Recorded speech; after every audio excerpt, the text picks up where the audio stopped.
Welcome to the solution walkthrough for challenge number 4, clean up the guest list. In this video, we'll show you how to extract clean first and last names from a messy export using text before, text after, substitute, and trim, and how to identify suffixes using smart, scalable logic inside Excel. There are different ways to solve it. Let me show you how we did it. I zoomed into the first few rows so you can see better. First, let's start with the basics, splitting each attendee's full name into 2 clean columns, first name and last name. In this list, all the names are structured around a comma. We'll use that to our advantage with 2 powerful functions, text after and text before. First, to get the first name, that's everything after the comma. In cell B2, let's enter text after. Then the cell we want to check, which in this instance is cell A2. Now, we have tell Excel what to look for to split the text, so in double quotes, we type a comma. Close the parentheses, and we have our first name. Still has a leading space and maybe some punctuation down the line, but we will take care of that later. And to grab the last name, everything before the comma. In cell C2, let's enter text before, add the same cell A2, and the same delimiter, the comma, in double quotes. Close the parenthesis, and we have the last name. We still have some cleanup here with some of the suffixes. For now, though, this gives us structure, and structure is the foundation for everything that comes.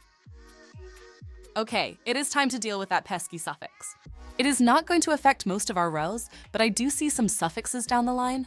First, we know that the suffix is going to be in the last name section, before the comma. So I am going to paste the last name formula in the cell D2. So when we looked at the names in the beginning, we determined every name had a comma. When we look at the last names now, we see that every last name that has a suffix has a space, and we can use that space as our delimiter just like we did with the comma. So starting with our last name formula, I am going to wrap that in a text after formula to get everything after the space. So the full formula reads =, text after, then our last name formula. Then we throw in the delimiter, which is double quotes with a space in the middle. Close the parenthesis and we get an error. This error is because Grace O'Malley doesn't have a suffix. What we need is to wrap this whole function in an if-error function to gracefully handle errors. Let's type =, if error, our existing formula, a comma, then 2 double quotes. This reads, if there is an error, replace with a blank cell. Close the parenthesis, and we get the blank cell, but at least we don't have that ugly error. Now we have the last name and the suffix finalized. The first name is the last piece of the puzzle to get this challenge finalized.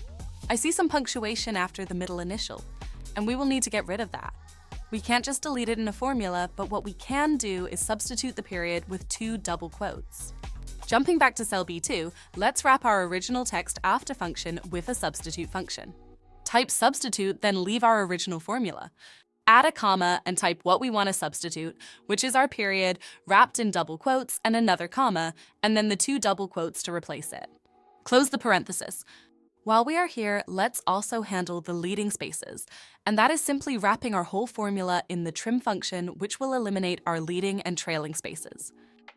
Okay, it's time for the big reveal. Let's highlight our 3 cells and double-click on the fill handle to complete our list. Extra spaces are gone, rogue punctuation has been substituted, and our suffixes are right where they are supposed to be. Smarter moves and faster wins with 90 below quick hits. Remember, you got this.